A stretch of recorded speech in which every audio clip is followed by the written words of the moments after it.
تقوی کے انعامات کون کون سے انعامات بیان ہوئے تھے جی؟ صرف نام گن لیں۔ تقوی کا انعام کیا ہے؟ پہلا انعام ہر کام میں آسانی۔ کیسے آسانی ہوگی؟ آیت اس کے متعلق کہاں پہ آیا کہ ہر کام میں آسانی ہوگی؟ وَمَن يَتَّقِ اللَّهَ يَجْعَل لَّهُ مِنْ أَمْرِهِ يُسْرًا، کہ جو تقوی اور پرہیزگاری اختیار کرتا ہے اللہ تعالیٰ اس کے لیے ہر کام میں آسانی فرما دیتا ہے۔ کوئی مشکل اس کے لیے مشکل نہیں رہتی، مشکل سے مشکل کام اللہ تعالیٰ اس کے لیے آسان فرما دیتا ہے۔ دوسرا جی، دوسرا انعام مخرجا، بس وَمَن يَتَّقِ اللَّهَ يَجْعَل لَّهُ مَخْرَجًا۔ دوسرا تقوی کا انعام کیا ہے کہ اللہ تعالیٰ اس کے لیے ہر مصیبت آسان کر دیتے ہیں، مصیبت سے نکلنے کے راستے اللہ تعالیٰ اس کے لیے آسان فرما دیتا ہے۔ اب اللہ تعالیٰ نے ہر کام میں آسانی بھی پیدا فرما دی، تقوی کی برکت ہے، یہ انعام ہے۔ اور مصائب سے خروج دوسرا انعام ہوا۔ اس کا عکس کیا ہوگا؟ اس کی ضد کیا ہوگی؟ تقوی کا انعام تو یہ ہے کہ کام میں آسانی ہوگی، مصائب سے خروج ہوگا۔ اور اگر تقوی اختیار نہ کرے پھر کیا ہوگا؟ فَإِنَّ لَهُ مَعِيشَةً ضَنْكَ، پھر کیا ہوگا کہ اللہ تعالیٰ اس کے ہر کام میں جو ہے سختی اور تنگی کو پیدا فرما دے گا، مشکلات پیدا کر دے گا، اور پھر ساتھ ساتھ مصائب سے خروج نہیں ہوگا بلکہ مصائب میں دنستا جائے گا۔ اور دلیل کیا ہے کہ جو اللہ تعالیٰ کی نافرمانی کرتا ہے فَإِنَّ لَهُ مَعِيشَةً ضَنْكَ، ہم اس کے گزران کو تنگ کر دیتے ہیں، اس کی زندگی کو تنگ کر دیتے ہیں، اس کے کاموں میں تنگی پیدا کر دیتے ہیں، اس کی مصیبتوں میں مزید اضافہ کر لیتے ہیں۔ اور پھر معیشتاً ضنک کی کتنی تفسیریں بیان ہوئی تھی، ایک بیان کریں، پہلی بیان کریں، کوئی بھی ذرا اونچا بولنا ہے۔ اللہ تعالیٰ اس کی قبر کو تنگ کر دے گا، یعنی عذاب قبر میں اس کو مبتلا کر دے گا، یہ معیشتاً ضنک ہے۔ زندگی طے ہو جائے گی، زندگی تنگ ہو جائے گی، تو زندگی وہ بھی ایک زندگی ہے، دنیا سے جانے کے بعد ایک نئی زندگی شروع ہوگی جس کو قبر کی زندگی کہا جاتا ہے، قبر تنگ ہو جائے گی۔ دوسری تفسیر، اللہ تعالیٰ اسے وصف قناعت چھین لے گا۔ کیا مطلب وصف قناعت کیا چیز ہوتی ہے؟ یعنی ہرس اس کی بڑھتی رہے گی، دنیاوی ہرس، دینی نہ دنیاوی، سحری اس کو نصیب نہیں ہوگی، حل میں مزید کے چکر میں ہوگے، بس آتا رہے، بس میرے پاس ہی جمع ہوتا رہے۔ یعنی وصف قناعت اللہ تعالیٰ سے چھین لے گا، باوجود سب کچھ ہونے کے، ظاہری شان و شوکت ہونے کے، مال کی فراوانی کے، دولت کی فراوانی کے، اولاد کے ہونے کے، ہر سہولت اس کو میسر ہوگی، لیکن دل بے چین رہے گا، وصف قناعت اس سے اللہ تعالیٰ چھین لیتا ہے۔ جیسے غیر مسلموں سے چھینا ہوا ہے کہ سب کچھ ہونے کے باوجود بھی وہ مختلف ملکوں کا رخ کرتے ہیں اطمینان اور سکون حاصل کرنے کے لیے۔ آؤٹنگ کے لیے ہم کیوں جاتے ہیں؟ یار تھوڑا سا تنگ ہو گئے، ادھر ادھر جاتے ہیں، ہوا خوری ہو جائے گی، دل بہل جائے گا، سکون مل جائے گا، اطمینان مل جائے گا، تو وہ اپنے ملکوں کو چھوڑ دیتے ہیں باوجود اس کے کہ ہر چیز کی آسانی ہے ان کے لیے، ہر چیز کی فراوانی ہے دولت کے لحاظ سے۔ یعنی جو بھی خواہش ان کے دل میں پیدا ہوتی ہے، عموماً ظاہر انسان کے اندر اپنی ذاتی خواہشات پیدا ہوتی ہیں، خصوصاً پھر جو قوت واہ ہے اس کی زیادہ، یعنی انسان کے اندر قوت پیدا ہوتی ہے، باہی قوت زیادہ انسان کو پریشان کرتی ہے، اس کے مواقع ان کے پاس ہر جگہ ہیں، ہر دم ہیں، نکاح کی ضرورت ہے ہی نہیں، وغیرہ وغیرہ، اس کے باوجود بھی وہ پریشان رہتے ہیں۔ اس کو کیا کہتے ہیں؟ وصف قناعت کا چھن جانا۔ تو یہ معیشتاً ضنک کا ہے۔ یہ کتنی تفسیروں ہوئی؟ دو۔ تیسری کیا ہے؟ لوگوں کا خوف اس کو جو ہے نا لاحق ہو جائے گا، انتقام سے ڈرتا رہے گا کہ میں نے یہ گناہ کیا ہے تو جس کے ساتھ گناہ کر رہا ہوں اس کے وارثین مجھ سے انتقام لے سکتے ہیں، یہ ڈر اس کے دل میں پیدا ہو جائے گا، انتقام کا ڈر موجود رہے گا۔ چوتھی کیا ہے؟ افشاء راز کا خوف لاحق ہو جائے گا، بھائی میں نے یہ گناہ کیا، یہ جو ہے نا ظاہر نہ ہو جائے لوگوں پر۔ اب یہ خوف اس کو پریشان کیے رکھتا ہے کہ میرا راز کھل نہ جائے، لوگ جو ہے نا میری آڈٹ شروع کر دیں گے اور پتہ نہیں کیا کچھ کر لیں گے۔ اس کے علاوہ اور بھی کچھ تھا لیکن اب تو میں بھی بھول گیا ہوں۔ اور کیا ہے؟ قیامت کے دن اللہ تعالیٰ اس کو اندھا اٹھایا دے گا۔ کیوں اٹھائے گا اندھا؟ کیونکہ دنیا میں وہ اللہ تعالیٰ کی اطاعت سے، حکموں سے، پیغمبر کی باتوں سے، سنتوں سے اندھا رہا، تو اس وجہ سے اندھا ہونے سے یہ مراد ہے کہ اس طرف بے التفاتی کی اس نے، باوجود جاننے پہچاننے کے، دیکھنے سننے کے، گویا میں نے نہ سنا نہ دیکھا، ایسے ہو گیا، سنی انسنی کر دی، تو قیامت میں اللہ تعالیٰ واقعتاً اس سے اس آنکھ کو سلب کر دے گا کہ تو نے صرف نظر کی میرے حکموں سے، تو آج واقعتاً میں تجھے اندھا اٹھا رہا ہوں۔ اور یہ ایک وقت میں ہوگا، جبکہ دوسری جگہ ہے کہ نہیں، خوب ان کی آنکھیں ہوں گی، اسمع بھی وہ ابصر، خوب دیکھتے ہوں گے، خوب سنتے ہوں گے۔ مقصود کیا ہے کہ ایک دفعہ جب پہلی دفعہ اٹھایا جائے گا ان کو تو اندھے ہوں گے، پھر ان کی حسرت کو مزید بڑھانے کے لیے عذاب کو اپنی آنکھوں سے دیکھ لیں، اور جو جنت کی نعمتیں ہیں اس کو بھی اپنی آنکھوں سے دیکھ لیں، تو تو اس وجہ سے اللہ تعالیٰ ان کو آنکھیں بھی دے دے گا تاکہ ان کی حسرت مزید بڑھ جائے. تو گویا یہ بھی گزران تنگ ہو گیا. چیز انسان کو نظر نہیں آتی بس ٹھیک ہے جی، لیکن نظر آ جائے پھر وہ چیز اس سے چھن جائے جو اس کی مطلوبہ چیز ہے، جو جس کی وہ خواہش رکھتا ہے، وہ چیز اگر اس کو نہ ملے تو گویا یہ بھی زندگی تنگ ہو گئی، گزران اس کا تنگ ہو گیا. اور کیا تفسیر تھی پتہ نہیں 7 بیان کی تھی. ماتحت اس کے جو ہے نا معیشت انزن کا یہ بھی ہے، ماتحت اس کے نافرمان ہو جاتے ہیں. اور پھر مزید کیا، جسمانی اور روحانی کمزوری اس کے اندر پیدا ہو جاتی ہے، قلب اس کا کمزور ہو جاتا ہے، جسم اس کا کمزور ہو جاتا ہے، خوف اس کے اندر پیدا ہو جاتا ہے، بزدلی پیدا ہو جاتی ہے، بہادری اس سے نکل جاتی ہے. یعنی گناہوں سے انسان بزدل بن جاتا ہے، خوف اس کے اندر پیدا ہو جاتا ہے، پھر کسی کے ساتھ وہ بات کرنے کے قابل نہیں رہتا، اللہ والوں سے اس کو وحشت محسوس ہوتی ہے، اللہ تعالیٰ کی نگاہ میں بھی وہ گر جاتا ہے. اللہ تعالیٰ اپنی نفرت کا اظہار کرتا ہے اور فرشتوں کو بھی اس کا اعلان فرما دیتے ہیں، فرشتوں میں بھی اس کی نفرت پھیل جاتی ہے. پھر فرشتے دنیا میں اتر کر جو سلیم الفطرت لوگ ہیں ان کے دلوں میں اس کی نفرت ڈال دیتے ہیں. اور اس کے برعکس جو تقوی اور پرہیزگاری اختیار کرتا ہے اللہ تعالیٰ اس سے محبت کرتا ہے، لوگ اس سے محبت کرتے ہیں. اللہ تعالیٰ فرشتوں میں بھی اس کی محبت کا اظہار فرماتے ہیں کہ فلاں شخص سے مجھے محبت ہے، تم بھی محبت کرو. فرشتے اس سے محبت کرتے ہیں، پھر آسمان دنیا پر نزول کر کے دنیا میں جو سلیم الفطرت لوگ ہیں ان کے دلوں میں اس شخص کی، ان شخصیات کی محبت کو ڈال دیتے ہیں. تو گویا تقوی کے انعامات اور ساتھ ساتھ گناہوں کے اثرات اور نقصانات دونوں ساتھ ساتھ چل رہے ہیں. تو پہلا انعام ہر کام میں آسانی، دوسرا کہ اللہ تعالیٰ اس کے لیے مصائب سے خروج کا راستہ نکال دیتا ہے، یعنی ہر مصیبت سے اللہ تعالیٰ اس کو نکال دیتا ہے. اور تیسرا کیا انعام، وَيَرْزُقْهُ مِنْ حَيْثُ لَا يَحْتَسِبُ، ایسی جگہ سے روزی اللہ دے گا جہاں سے اس کا وہم و گمان بھی نہیں ہوگا، یعنی وہ طمع بھی نہ رکھے.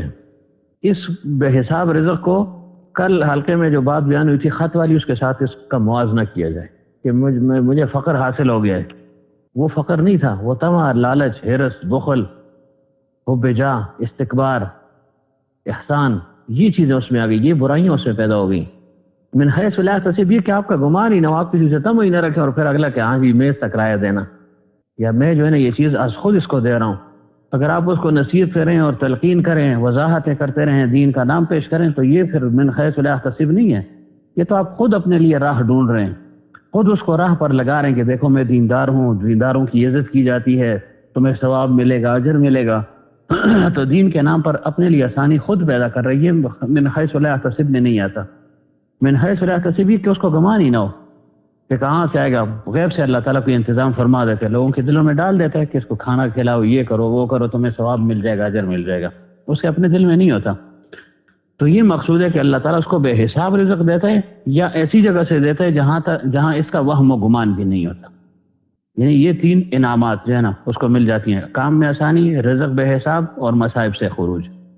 اور پھر ایک اور بات بیان ہوئی تھی کہ عبادت کرنا اور گناہ نہ کرنا، اس کے متعلق ایک بات عرض کی تھی کہ گناہ کرنا چاہیے یا نہیں، اور عبادت کرنی چاہیے یا نہیں، اور کیوں کرنی چاہیے عبادت اور کیوں گناہ نہیں کرنا چاہیے. نہ جی نہ، ہم نے تو محض نہیں پوچھے آپ سے. یعنی گناہ نہ کرنا عظمت الہیہ کہا گیا کہ بھائی اللہ تعالیٰ اتنی وراء الورا ذات ہے، عظمت والی ذات ہے، یعنی اللہ تعالیٰ کی جو جلالی صفات ہے اس کو مستحضر رکھے کہ میں اس وجہ سے گناہ نہیں کرتا ہوں کہ اللہ اتنا بڑا ہے، جبار ہے، قہار ہے، منتقم ہے الی آخرہ. اور میں عبادت کیوں کر رہا ہوں، یہ اللہ تعالیٰ کی محبت کا اظہار ہے، اللہ تعالیٰ کی محبت کا حق ہے مجھ پر کہ میں نے اللہ تعالیٰ سے محبت کا اظہار کیا، لست بربکم کہہ دیا، قالوا بلا. تو اس کا اب یہاں امتحان ہے، اس کا اظہار ہے کہ واقعی میں اللہ سے محبت کر رہا ہوں یعنی، اور اللہ تعالیٰ کی صفت جمال کو مستحضر کر لے کہ دیکھو اللہ غفور ہے، غفار ہے، تربیت کرنے والا ہے، ہمارا پروردگار ہے، جو پالنے والا ہے اس کے ساتھ انسان کو طبی طور پر محبت ہوتی ہے. والدین سے محبت کیوں ہوتی ہے، وہ انسان کی تربیت کرتے رہتے ہیں. استاد سے کیوں محبت ہوتی ہے، وہ بتدریج انسان کی تربیت کرتا ہے. شیخ سے محبت کیوں ہوتی ہے، وہ روحانی طور پر انسان کی تربیت کرتا ہے. جو جس کا مربی ہو، تربیت کرنے والا ہو، اس مربی کے ساتھ فطری طور پر انسان کو محبت پیدا ہو جاتی ہے. تو گویا اطاعت کرنا یہ اللہ تعالیٰ کی محبت کی دلیل ہے کہ ہم اللہ تعالیٰ کے ساتھ چونکہ محبت کا اظہار کر چکے ہیں تو عبادت کرنا اللہ کی محبت کا حق ہے، اور گناہ سے بچنا یہ اللہ تعالیٰ کی عظمت کا حق ہے، عظمت الہیہ کا. اور اس کے بارے میں ایک ٹکڑا جو ہے نا قرآن پاک کی ایک آیت کا ذکر کیا تھا، وہ کیا ہے اور کس صورت کا ہے، کس صورت کا ہے، سورہ مدثر ہے یا کون سی ہے؟ قلت استغفروا ربکم کا انہ کان غفارا، اس طرح کچھ ہے. اچھا اس میں سورہ نوح ہے جہاں پہ یہ آتا ہے آگے جو آتا ہے ما لکم لا ترجون للہ وقارا، اللہ تعالیٰ خود فرماتے ہیں کہ عجیب نالائق ہو، تمہیں میرا خوف نہیں آتا، میری عظمت کا تمہیں خیال نہیں. ما لکم لا ترجون للہ وقارا، میری عظمت کو تو دیکھو، میری عظمت کا، وقار کا، عظمت کا، ہیبت کا، خوف کا تو نے اعتبار نہیں کیا، اس کا خیال نہیں رکھا. کم از کم اس کے خیال رکھ لیتے تو تم گناہ سے خود بخود باز آ جاتے. یہ اللہ خود فرما رہا ہے کہ میں عظمت والا ہوں، وقار والا ہوں. تو ظاہر ہے جو ہیبت والا آدمی ہو اس کے سامنے انسان گناہ نہیں کر سکتا، پھر ڈرتا بھی ہے. جیسے والدین کے ساتھ انسان کو محبت ہوتی ہے، عظمت کی نگاہ سے ان کو دیکھ کر ان کی عظمت کی وجہ سے، ہیبت کی وجہ سے محبت بھی کرتا ہے اور گناہ سے اپنے آپ کو دور بھی رکھتا ہے. تو اللہ تعالیٰ فرماتا ہے کہ میں ہیبت والا ہوں، عظمت والا ہوں. تو گویا گناہ چھوڑنا حق کی عظمت الہیہ ہے اور عبادت کرنا اللہ تعالیٰ کی محبت کا حق ہے، حق محبت الہیہ ہے. تو یہ تقویٰ کے ہو گئے جی 3 انعامات.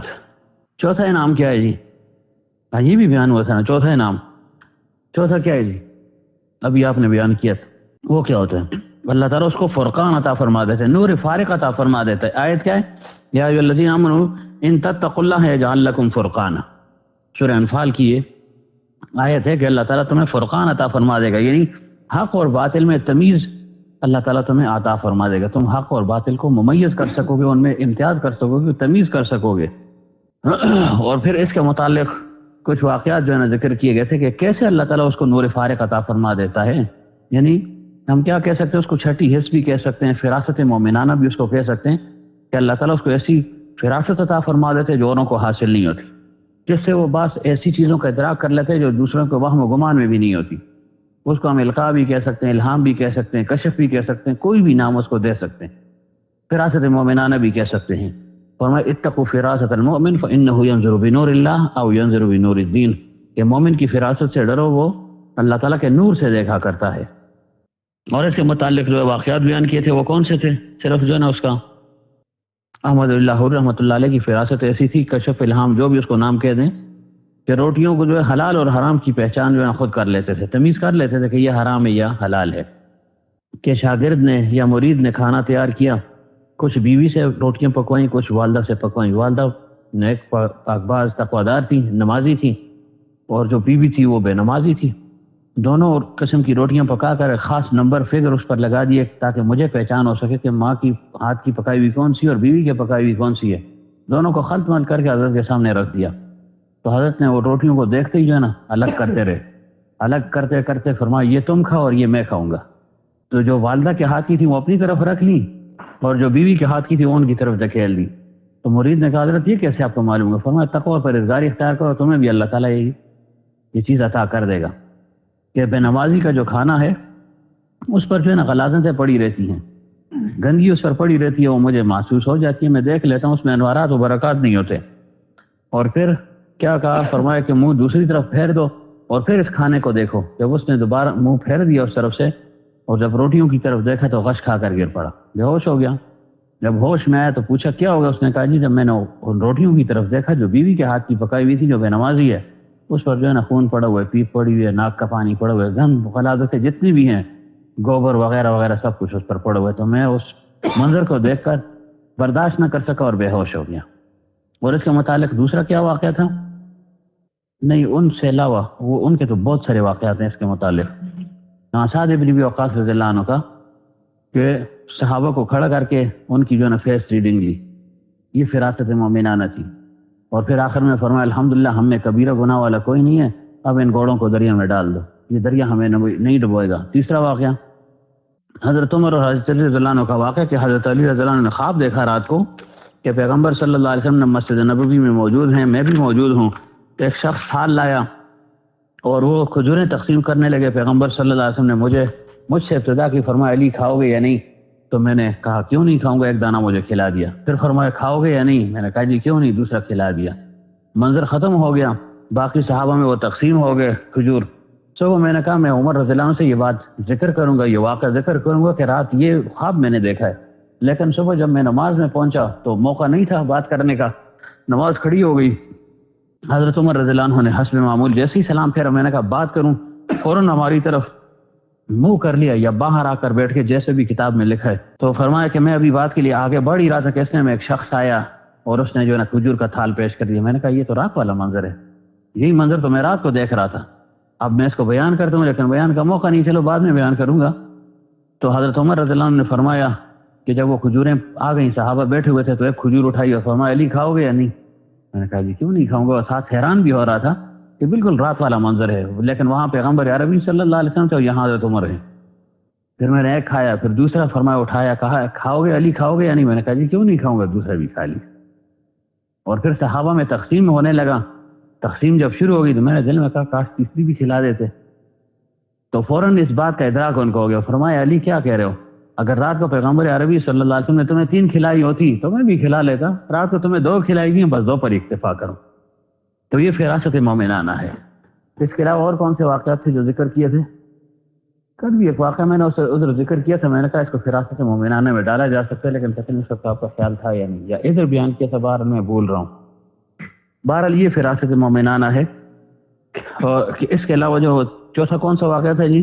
ہاں وہ بھی تھا کہ جو ہے نا احساس ان کو ہو گیا کہ یہ شخص بد نظری کر رہا ہے. فراست مومنانہ ایسی بھی فراست صاحب کا واقعہ جو ہے نا.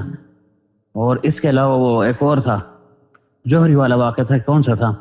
جس کے پاس ایک شخص نے امانت رکھ لی, اس نے کہا امانت کچھ نہیں ہے, بس گئی گم ہو گئی ہے جی, کہاں سے امانت لاؤں تمہاری. پریشان ہو گیا بیچارہ, خدا کیا کروں. کسی نے کہا بادشاہ وقت کے پاس چلے جاؤ, بڑا زیرک آدمی ہے اور بڑا سمجھدار ہے, کچھ کر لے گا. جب اس کے پاس گیا, اس نے کہا میرے ایسی امانت تھی اس جوہری کے پاس, میں نے رکھی تھی, وہ تو اب انکار کر رہا ہے. کبھی کہتے گم ہے, کبھی کہتے تم کون ہو, کہاں رکھی تھی, کون ہے گواہ؟ گواہ تو کوئی نہیں ہے. تو بادشاہ نے کہا اب میں کیسے بغیر گواہوں کے ایک شخص پر ہاتھ ڈال دوں, یہ بھی تو ظلم ہے. لیکن تمہیں مایوس بھی نہیں کر سکتا ہوں, وہ اجنبی آدمی ہو تو تمہیں میں ایک ترکیب بتاتا ہوں, ایک گر بتاتا ہوں, ایک منصوبہ بناتے ہیں وہ ایسے کہ تم جا کر اس کے قریب جو دکان ہے تنور کی ہے یا جو بھی, اس کی دکان پر بیٹھ جاؤ, اور میں جب یہاں سے گزروں گا, باقاعدہ میرا چکر لگتا ہے بازاروں کا, میں دیکھتا ہوں لوگوں کی رعایا کا حال معلوم کرتا ہوں, میں صرف تمہیں سلام کروں گا. یہ پہلے سے ہماری پلاننگ ہوگی, اور تم نے ہاتھ اٹھا کر جو ہے نا گرم جوشی سے میرا جواب دینا ہے. اس کا اثر اس ساتھ والے پر پڑے گا, جو جوہری ہے اس پر اثر پڑے گا. بس اتنا تم نے کام کرنا ہے. بازار میں نکلے, ظاہر شور شروع ہو گئی, شہزادہ آ گیا, بادشاہ آ گیا, ہر ایک دوڑ رہا ہے, جوہری بھی دوڑ کر ملا, سب ملے. یہ اپنی جگہ پر بیٹھا تھا, یہ نہیں اٹھا. اس نے دور سے اس کو سلام کیا, اجنبی کیا سے ہو, ٹھیک ہو, خیریت ہے. اب اس نے بھی جو نا ہاتھ اٹھایا تو جوہری کو تو لالے پڑ گئے. اس نے کہا کوئی پرانا سبھی نکلا ہے, کوئی پرانی شناسائی نکل آئی ہے, یہ اٹھا بھی نہیں ہے. بادشاہ خود اس کے پاس آئے اور تو سلام کیا, تو واقعی کوئی بات ہے. بادشاہ چلا گیا. اب اس کا اثر کیا ہوا, جوہری فوراً اس کے پیچھے, یار ادھر آؤ, تم نے کب وہ امانت دی تھی؟ میں سوچتا رہا ساری رات, کب تم نے امانت دی تھی؟ اس نے جو ہے نا تاریخیں یاد دلوائی, واقعات یاد ہے نا, زمانہ یاد دلوایا, وقت یاد دلوایا. اچھا چلے دیکھیں تو میرے پاس لاکھوں کروڑوں کا سامان ہے, پتہ نہیں کہاں پڑا ہوگا, ڈھونڈتے ڈھونڈتے, ہاں یہ دیکھو تمہاری چیز نکل آئی. یہ اس بادشاہ کی فراست تھی. اس نے اور کچھ نہیں کہا, اسے پتا تھا میں یہ گر استعمال کروں گا تو خود بخود اس کی چیز اس کو مل جائے گی. براہ راست ہاتھ بھی نہیں ڈال سکتا ہوں کہ شریعت کے خلاف ہے, گواہ ہے نہیں, کیسے ہاتھ ڈالوں. لیکن مایوس بھی ہے نا, چلو یہ جو ہے نا ترکیب ہونی چاہیے. جیسے امام صاحب رحمۃ اللہ علیہ کے متعلق آتا ہے, غالباً ہے اس لائنس میں یہ واقعہ یا نہیں, تو ایک شخص ان کے پاس ہے کہ حضرت میرا یہ دوست اس کے پاس میں نے امانت رکھوائی تھی, اور اب یہ میری امانت دینے سے انکار کر رہا ہے. دونوں کو بلایا گیا. امام صاحب نے فرمایا کہاں رکھی تھی؟ کہ جی وہ فلاں جگہ پر ایک درخت تھا, اس کے نیچے ہم نے یہ بات وغیرہ کی تھی, اور وہیں پر غالباً شاید اس نے جو ہے وہ دفینہ رکھا ہوگا. بہرحال فلاں جگہ تھی, وہاں پر ہمارا یہ معاہدہ ہوا تھا, ایسے میں نے چیز اس کے حوالے کیا, ابھی یہ انکار کر رہا ہے. اس سے پوچھا, اور ادھر جو ہے نا اس شخص سے علاقگی میں پوچھا. پھر کہا, امام صاحب رحمۃ اللہ علیہ نے کہا کہ چلو تم ایسے کرو, وہیں چلے جاؤ, شاید وہیں پر گر گیا ہو, تمہارا مال تم سے گر گیا ہو, یا کہیں اس نے رکھا ہو اور تم بھول چکے ہو. اور یہ تو انکاری سے اس نے کہا مجھے دیے ہی نہیں, نہ درخت کے نیچے نہ گھر میں, مجھے کیا بتائیں. وہ شخص تو چلا گیا, جو مظلوم تھا, جو متاثر شخص تھا, وہ چلا گیا. پیچھے سے یہ شخص جس پر دعویٰ تھا یہ بیٹھا ہوا تھا. امام صاحب اس کے ساتھ باتیں کرتے کرتے یعنی کسی اور بات میں اس کو لگا دیا. پھر آخر میں پوچھا یہ بتاؤ وہ شخص پہنچ چکا ہوگا ادھر کہ نہیں, وہ درخت کے پاس پہنچا ہوگا یا نہیں؟ تو بے اختیار اس نے کہا نہیں جی ابھی نہیں پہنچا ہوگا. پر میں دیکھو پیسے تمہارے پاس ہی, دے دو, ابھی دے دو. تمہیں کیا پتا ہے کہ وہ درخت ادھر ہے یا نہیں, اور تم تو ابھی انکار کر رہے تھے, ابھی کہتے وہ نہیں پہنچا ہوگا. تو فلاں جگہ وہ پہنچا ہوگا, یعنی اس نے کہا یہ ابھی نہیں پہنچا ہوگا, بس بھول ہی ہے نا. اور جو جھوٹ بولتا ہے کیسے وہ دروغگو حافظہ نہ باشد, جھوٹے آدمی کا حافظہ بھی نہیں ہوتا, وہ پھر بھول ہی جاتا ہے. ادھر بات کی وہ سمجھتے بس ادھر جو ہے نا اور بات, ادھر اور بات. ایک جھوٹ کے لیے 100 جھوٹ بولنے پڑتے ہیں, پھر بھی انسان آخر میں پکڑا جاتا ہے. تو ہمارے لیے فراست مومنانہ تھی, جیسے کل انہوں نے عرض کیا تھا کہ کون سے بزرگ تھے؟ بایزید بستامی رحمۃ اللہ علیہ، جنید بغدادی رحمۃ اللہ علیہ کے ایک مرید کے متعلق ان کو اللہ تعالیٰ نے یہ بات ظاہر فرما دی ان پر کہ اس کو دیکھا، فرمایا تمہیں میں جو ہے نا شقیوں میں دیکھ رہا ہوں، بدبختوں میں، اور فرمایا کہ میں تمہارے لیے دعا نہ کرتا تو تم اسی طرح بدبخت ہو جاتے، بدبخت رہ جاتے، لیکن میری دعا کی وجہ سے اللہ نے تمہیں سعید بنا دیا۔ ایسا ہی واقعہ تھا، ہاں، کہ رنگ اس کا کالا ہو گیا، اور پھر یہ بات انہوں نے ذکر فرما دی۔ اسی طرح غالباً اسی قسم کا واقعہ اصلاح نفس ہی میں نے کہیں پڑھا ہے کہ ایک شخص گیا غالباً شیخ عبد القادر جیلانی رحمۃ اللہ علیہ کے پاس، ایسے اس کو دیکھا، فرمایا شقی ہو، جاؤ جاؤ، تم بیت کے قابل نہیں ہو۔ تو چونکہ احمد رفاعی رحمۃ اللہ علیہ ان کے ہم عصر تھے تو انہوں نے اس کو بلایا، فرمایا بھائی ہم بیت کر لیں گے، تمہیں کیا ہوتا ہے؟ تو جب بیت کر دیا، کچھ اس پر محنت کی، جب دوبارہ وہ چلے گئے، شیخ عبد القادر جیلانی رحمۃ اللہ علیہ نے فرمایا بھائی دیکھو ہمارا بھائی ہے وہ، اس کو اللہ نے بڑا ظرف دیا ہے، اور اب جو ہے نا تم قابل ہو چکے ہو، تمہاری وہ شقاوت سعادت میں بدل چکی ہے۔ تو ایک پر اللہ تعالیٰ نے اس کا جو ہے نا ابتدائی زندگی کا وہ حال جو ہے نا وہ منکشف کر دیا، اس نے کہا یہ بدبخت ہے، اور دوسرے پر انتہا کا منکشف ہو گیا کہ نہیں یہ سعید بن جائے گا، ابھی نافرمانی میں لگے ہوئے لیکن فرمانبرداری کے بعد پھر جو ہے نا سعادت اس کے حق میں آ جائے گی۔ ہاں، میاں جی نور محمد رحمۃ اللہ علیہ کے متعلق آتا ہے کہ حاجی صاحب نے خواب دیکھا کہ میں کس کی طرف رجوع کروں، تو خواب میں میاں جی نور محمد رحمۃ اللہ علیہ کی صورت مبارک دکھائی کہ ایسے بزرگ ہیں وہاں چلے جاؤ، لوہاری تشریف لائے، کسی سے پوچھا نہیں جنجانا کہ میاں جی نور محمد صاحب کون ہے، کسی نے کہا وہ سامنے گھر ہے یا خانقاہ وہاں چلے جاؤ۔ جب ان کے ساتھ ملے تو اللہ تعالیٰ نے یہ بات ان پر منکشف کر دی تھی۔ حاجی صاحب ملے، فرمایا حضرت میں آپ سے بیعت ہونا چاہتا ہوں، اور بہت جو ہے نا لجاجت کے ساتھ جوش و خروش کے ساتھ ملے، شوق کے فرط شوق سے رونے لگے۔ تو فرمایا کیا تمہیں اپنے خواب پر اتنی جو ہے نا یعنی اتنی تمہیں اعتماد ہے اپنے خواب پر، اتنا یقین ہے، وثوق ہے؟ تو حاجی صاحب رحمۃ اللہ علیہ کی عقیدت مزید بڑھ گئی کہ واقعہ میرے ساتھ پیش ہے، اور اظہار یہ فرما رہے ہیں۔ تو یعنی ہم یہ کہہ سکتے ہیں کہ فراست مومنانہ کو ہم کرامت میں بھی ڈال سکتے ہیں، اس کو جو ہے وہ کشف میں بھی ڈال سکتے ہیں، الہام، القاء، ان چیزوں کے ساتھ اس کو جو ہے نا مربوط کر سکتے ہیں، اس کے ساتھ اس کا خاص تعلق ہے۔ ظاہر کشف الہام میں بھی یہ چیز جو ہے نا پہلے سے معلوم ہو جاتی ہے، صرف یہ کہ فراست میں بعض چیزیں جو ہے نا وہ اسی وقت جو ہے نا اس کا اظہار کر دیا جاتا ہے، اس تصرف کر دیا جائے، گویا یہ تصرف کی ایک قسم ہے، یعنی جو خرق عادت کی 7 قسمیں اس میں تصرف کے ضمن میں بھی یہ باتیں آ سکتی ہیں۔ تو بہرحال یہ 4 انعامات ہو گئے کہ نور فارق اللہ تعالیٰ اس کو عطا فرما دیتا ہے، اور یہ ینظر بنور الدین کے عنوان سے غالباً 2 یا 3 جگہوں پر ہم نے اس کا وہ سرخی بھی دی ہے، ٹاپک بھی رکھا ہوا ہے، اور پھر اس کے نیچے کوئی واقعہ ہوگا، غالباً دوسری جلد ہے یا پہلی اور دوسری میں غالباً ہیں 1-2-3 واقعات، شاید ہم بیان کر چکے ہیں یہی ہوں، شاید اس کے علاوہ ہوں تو وہ پھر کسی وقت دیکھ لیں، فہرست دیکھ لیں، اس سے معلوم بھی ہو جائے گا۔ وآخر دعوانا الحمدللہ رب العالمین، اللہم صلی علی سیدنا ومولانا محمد النبی الأمی وعلی آلہ وسلم تسلیما۔ یا اللہ جو سنا اس پر عمل کرنے کی توفیق عطا، کہ ثواب زمان ہمارے شیخ علی مقام رحمہ اللہ کو پہنچا دے، اللہ درجات عالیہ ان کو نصیب فرما، قبر پر اللہ انوارات کی بارش نازل فرما، ذہن اولیاء میں وہ مقام عطا فرما جو تیری شان کے ساتھ ہے، اپنے حبیب صلی اللہ علیہ وسلم کی دائمی رفاقت اور صحبت نصیب فرما، ان کے فیضات سے ہم سب کو بہرمند فرما، سب کو فیضیاب فرما، کسی کو بھی اللہ محروم نہ فرما، ان کے فیضات اللہ دنیا میں عام فرما، تام فرما، دنیا کی کونے کونے تک پہنچا دیں، ہم سب کو اللہ ذریعے کے طور پر استعمال فرما، وصلی اللہ تعالیٰ علی خیر خلق محمد وعلی آلہ وصحبہ اجمعین برحمتک یا ارحم۔ پھر خاموش ہے۔